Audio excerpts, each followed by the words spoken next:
目前咱本土病例严重，加上不时嘛传出有确定病例伫病院内底乱，互医护人员工作压力是愈来愈大。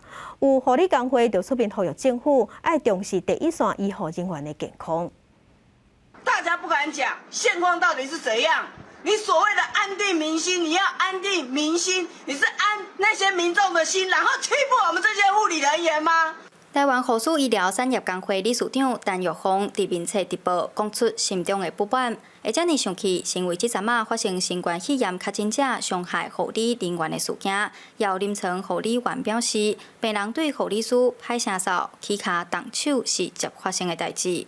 我自己也被用过右手挫伤，没有办法工作1个礼拜的。他自己有多次就是自己把管路扯掉的倾向。那为了保护他，我们本来就会做保护令的约束。那他不开心，在我转身要离开病室的时候踹我，所以我就直接跌倒在地上。护理师表示，因也是专业人士，毋过袂少病人将因当作是服务人员。即站台湾本土疫情严重，护理人员毋但爱烦恼自身安全，第一线能力无够的问题嘛愈严重。我不太觉得陈时中知道医疗量人的真相，因为医院爆出越 data 永远是美丽漂亮的耶，我们永远都在做假资料给陈时中，我们永远在做假资料给卫福部，我们永远做假资料给民众，说他们很好。